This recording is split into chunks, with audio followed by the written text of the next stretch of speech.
Hey, what's up, guys? This is Josh from MTG Pals, and today we've got another deck tech for you guys. This one is going to be my red deck wins. This is just pretty much a classic red deck wins. Really high percentage of burn. I don't know. I like burn. Just having a lot of burn spells, but anyway, you'll see that when you see the deck. But anyway, so in the main board we're running one Gutshot. I don't know. It's a nice just situational draw. Like if you have in your opening hand, it's nice. You get rid of the opening Birds of Paradise, or opening aggro like a Delver. I don't know. It's just a nice card to have, especially in your opening hand. Then we're getting into some of the creatures. This is organized by mana cost, by the way. But we have 4 Stromkirk Nobles. So Stromkirk Noble is a 1/1 for 1. Can't be blocked by humans. Whenever it deals combat damage to a creature, you put a +1/+1 counter on it. So he's just a really good early game card. Like gets in for a lot of damage. Have to deal with him, or else he just keeps growing. Then we run 2 Grim Lavamancers. So this is a nice, really old card reprint. And he's a 1/1 for 1 also. His ability is tap 1 red and tap him, exile 2 cards from your graveyard. It deals 2 damage to our creature or player.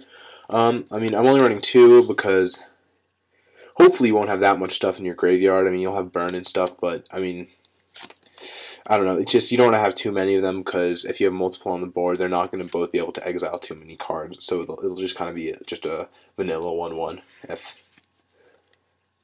you don't have any cards in your graveyard. Next, we're running 3 Goblin Fireslingers, so also 1/1 for 1. You can tap it to do 1 damage to target player. This guy, he's nice to, in multiples. This guy, as opposed to Grim Lavamancer, he's really good because you can just do 2 at the end of their turn every turn, and also he is really good to set off Stormblood Berserker, which you will see in a bit. Because he can't be blocked or anything, obviously, because it's just an ability that does 1 damage to a player, so it's good for setting off Bloodthirst. And my last 1-drop creature is I run 1 Spikeshot Elder.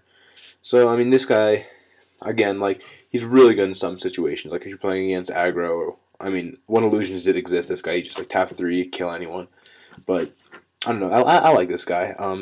The ability for him is tap 2 red and 1.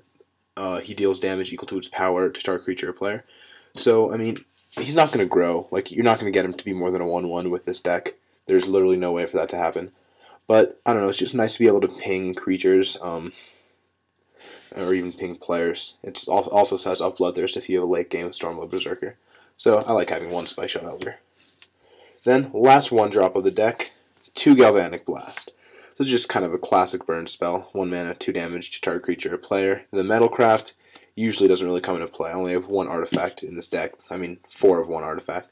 So there's a very low chance of me getting the 3 artifacts. But, I don't know, it's just a good removal spell, and, you can do it to someone's face if you need to. Next, in the 2-drop slot, so first 2-drop, I'm running 4 Stormblood Berserker. So Stormblood Berserker is a 1/1 for 2.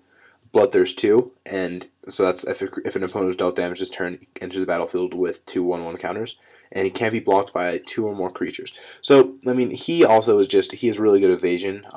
You can just burn out their second creature, so they can't block him because they have to have 2 more creatures. So this guy, and being a 3/3 right now is really, in standard is really good because he's just really quick. I don't know, and he's not that easy to deal with. Other red decks can incinerate him, and he can be Doombladed or go for the Throated. But he doesn't die to Tragic Slip. He doesn't die to Gutshot, unless he doesn't have the Bloodthirst. But I don't know. This guy's one of the better. He's the best creature in the deck. Maybe him or Stromkirk Noble are probably the best creatures in the deck. Next, we're running 3 Arctrail.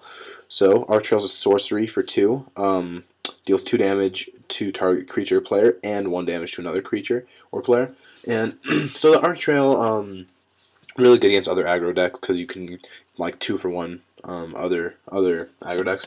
But it's also good against ramp because at least at my FNM, a lot of the Wolf run Viridian Emissaries. So although you are killing the Viridian Emissary and accelerating their mana, hopefully you'll kill them before they can get out their big threats, and even when they get out their big threats, you can still win.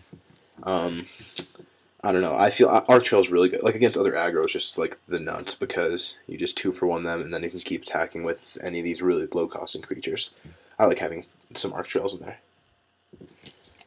Next, I'm running 3 Incinerate. So Incinerate is a instant for 2. It deals 3 damage to target creature or player. A creature dealt damage this way cannot be regenerated this turn. The last clause that can't be regenerated, this clause isn't very relevant because the only creature that has regenerate right now that's popular in standard is Thrun, and you can't even incinerate Thrun because he has hexproof. But I don't know, it's just nice removal. I often just do it to an opponent's face just to get them down on life. I don't know, just classic removals. But actually, my playmat, I don't know if you can tell through all the cards on it, but it's incinerate artwork too, same artwork, so that's kind of cool. Okay. Next, the best card in the deck, in my opinion. I win most of my games with this card. 4, Shrine of Burning Rage. So, this is an artifact for 2.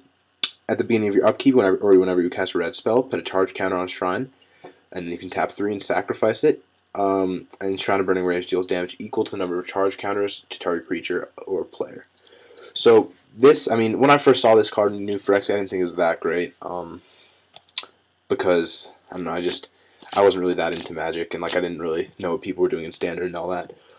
But this card is what makes the deck. You get down turn 2, and I mean, it puts such a quick clock. Against blue-black control, there's nothing they can do about this card. They just die. Because they have no removal for artifacts, and it just grows so fast. It's not whenever a red card enters the battlefield, it's whenever you cast one. So even if they counter it, it still gets the extra charge counter, and you'll see how a certain card interacts with this card very well in a bit. Next, in the 3-drop spot, 3 Chandra's Phoenix. Chandra's Phoenix is a 2/2 with flying and haste for 3. Whenever an opponent is dealt damage by a red instant or sorcery spell you control, or by a red planeswalker you control, return Chandra's Phoenix into your hand from a graveyard. So this guy is just a pest. He keeps coming back, as you can see by that last ability, and I don't know, he's just good. The flying is really relevant. Helps you, I mean, if you're on the defensive against like Delver, helps you block flip Delver, can trade with it, and this guy can come back and block more. But he's also really aggressive, and like, I don't know, the zombie decks and stuff can't really deal with this guy very well. Because, I mean, they can't block the flyers, and he'll keep coming back over and over again. So I like this guy a lot. Next, one of the better burn spells in the deck, I'm running 4 Volt Charge. So Volt Charge is an instant for 3. Volt Charge deals 3 damage to target creature or player, and Proliferate. So Proliferate is one of the more important parts of what this says. So it's really relevant because you have so many targets for that proliferation. You'll see one more later in a bit here, but it proliferates the counters on the Shrine, on the Stromkirk Noble, and on the Stormblood Berserker. So it's really, really good. The proliferation is really good. I mean, the 3 damage is good, but of course you have better cards for that. Incinerate and, in my opinion, Brimstone Volley. 3 Brimstone Volleys. So it's also an instant for 3 that deals 3 damage to a creature or player, but instead of the Proliferate, you get Morbid. If a creature died this turn, it deals 5 damage instead. So this card, I mean, 3 damage for a quarter of their life total. 3 mana for a total of their life total. I think I might have said damage. Anyway, this card just kills people fast. Also, it kills a hero Bladehold if you're playing humans. Not too many people are playing humans right now in my FNM, but I mean, I feel like someone might start playing soon. I don't know why. So I mean, this card is also just good for hitting someone, like hitting someone's life or killing a planeswalker. I don't know. Very good card. And then the last spell of the main deck, I'm running 2 Cough of the Hammer. So he's a planeswalker for 4. +1, he starts at 3 loyalty. +1, untap target mountain. It becomes a 4/4 red elemental creature until end of turn. It's still land. -2, add a mountain into your mana pool for each mountain you already control. And the -5, you get an emblem. Mountains you control have tap. This land deals 1 damage to a creature or player. So if this guy ultimates, you win the game. That's simply put, like, no one can really do anything. If you're playing aggro, you just tap your mana and kill all their guys. If you're playing control, at the end of their turn, you just tap out, do however much damage you can do to them. Just really good. Also good interaction with the Vulcharge, because if you drop the Koth and they don't do anything to it, you can get the turn 3 emblem. You can +1 or turn 2 emblem, or not turn 2, but like the second turn you have the Koth out, because you can play the Koth and the next turn Vulcharge and then you use his -5. So I don't know. I like having Koth in the main board. Some people like having him in the sideboard more, but I think it's good enough for the main board. Then, lastly, for the main deck, I'm running just 21 mountains. I don't know. Nothing special. Just 21 mountains. So anyway, that's it for my red deck wins main board. My sideboard, I guess I'll show it now, in just a second here. But anyway, if you have any questions or suggestions for the main board, just please send me a private message or comment, and I would love to get feedback. So, yep, on to the sideboard.